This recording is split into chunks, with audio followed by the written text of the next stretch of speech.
አለ። ኪራ መኝታ ቤት ሆኖ ስለ ቤቲ ያወራ ነበር። እች ልጅ እኮ ማበዷ በኔ ምክንያት ነው። ነገሮችን መቀበል አቅቷት ብታብድም ግን ምክንያቱ እኔ ነኝ እያለ ነበር። ምን ማድረግ ይሻለኛል? እኔ በመሃል ቤት ተጨናነቅኩ እኮ ደሞ ትዳሬን ፈልገዋለሁ እያለ ጭንቅ ውስጥ ገብቷል። ያሽ ተንኮለኛ ጠንካራ የነበረ ሴት ህፃን ሆና ሳያት እጅጉን አሳዝነኛለች እያለ ይገኛል። ጽናት መጣ ነበር። የኔ ፍቅር አልተኛህም ወይ ትለዋለች። አልተኛሁም እንቅልፍ እኮ እምቢ አለኝ ይላታል። ወጣት ነህ ለምንድነው የምትተኛም ስትለው ነበር። ወጣት አይተኛም ብለሽ ነው እያለ ሲቀልዳትም ነበር። መሄን እኮ አይ ወጣት መተኛት ቀን ጥሩ አይደለም እያለ ስታወራው ነበር። እንደዚህ ስትይ አባዬን አስታወስሽኝ ይላል። አባዬ ደግሞ ምን አለ ስትለው የቀን እንቅልፍ ድሃ ያደርጋል ብሎ ሲለኝ ነበር ይላታል። እኔ ምን አልሁህና በላሁን ምንድነው ያሳሰበህ ነገር አለ ወይ ትለዋለች። ምንም ያሳሰበኝ ነገር የለም ስለ ይያብ እያወራሁ ነበር እያሰብኩኝ ነበር። አይ ደሞ ደና ረስተው ነበር ደሞ ተነሳብህ እያለችውም ነበር። ና በላሁን እንቅልፉ እንዲለቅህ ቡና ላፍላልህ ትለዋለች። እሱም በይኩሽናፊው አንድ ስኒ ብቻ ነው የምጠጣው ይላታል። በሌላ በኩል ሰኒ ለክብሮን ደውላ ነበር። ናፍቀኸኛል ተነፋፍቀናል ማለት ጀምራለች። እንግዲህ ፍቅርን እንደኮሶ የምትጠየፈው ወይም ደግሞ የምትፈራው ሰኒ ዛሬ ላይ ተልፈስፍሳ እናያታለን። እንግዲህ ክብሮንዬ ናፍቀኸኛል የምናደርጋቸው ነገሮች ሁሉ እንዳለ ናፍቀውኛል እኔ ግን አልናፈቀኝም ግን እየሰራን የምንበለው ሁሉ እየናፈቀኝ ይገኛል ያለች በስልክ ስታወራው ነበር።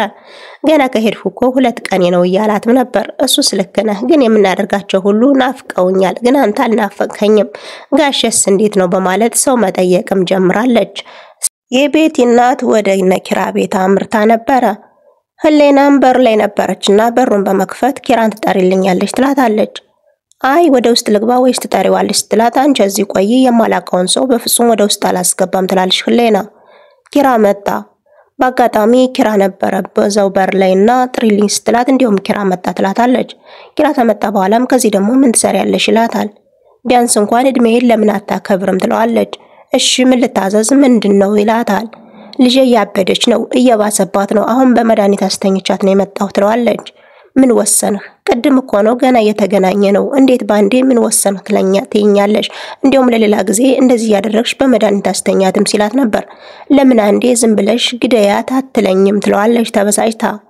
እሱም ግራ ቢገባው ምን ማድረግ ይሻለኛል በይበቃ አስብበታለሁ ይላታል። ህሌናም በር ላይ ተጠግታ ስታዳምጥ ነበር። ኪራም ነገሮችን ከጨረሰ በኋላ ወደ ውስጥ ሲገባ ህሌና በር ላይ ተለጥፋ እየሰማች ነው። ሰይጣን አንቺ ምን ያደረግሽ ነው ሲላትም መጥረጊያ ጠፍቶኝ እየፈለኩ ነው መወልወያ ያለስ ተቀበጣጥርም ነበር። እቺ ልጅ የሆነውን ሁሉ ወደ ካፌ ጎራ ብሎ ለጓደኛው እየደወለ ነበር። የድሮ ኤክሴ አሟታል ወደ ቤት ልትመለስ ነው ይለዋል። እንግዲህ ጽናትም ባለቤቴ ናት እያለ ሁሉንም ነገር አብዳለች ቀውሳለች እያለ ለጓደኛውም ሲያወራው ነበር። እንግዲህ ወድን ሲያወሩት ቀለላል እንደሚባለው እንግዲህ ፈትፈት አድርጎ ሲያወራም ነበር ለጓደኛው። ኪራ እጅጉን አዝኗል። በሌላ በኩል እንግዲህ ህሌና ለጽናት የሆነ ነገር እየነገረቻት ነው። የሆነ ሴትዮ መጣ በር ላይ ከኪራ ጋር እያወራች ነበር። ልጄን አድንልኝ አተርፍልኝ እያለች ታወራዋለች ትላታለች። ጽናት ደግሞ ስለ ባሌ የሆነ ነገር አትንገሪኝ እንደዚህ አይነት ኪራናኒ ችግር ቢመጣም ራሳችን ነው እንጂ ምንፈተው ሌላ ሰው ሲነግረኝ ደስ አይለኝም እያለች ተበሳጭታ ጥላት ሄደች። ሁለተኛ ወሬ እንዳታመላልሽልኝ ብላ ነገሮችን ትዘጋለች። ህሌናም እንግዲህ እውነቱን ስለነገርኳት ትመጻደቅብኛለች ወይ እያለች ተናዳ ሶፋ ላይ ቁጭ ብላ ነበር።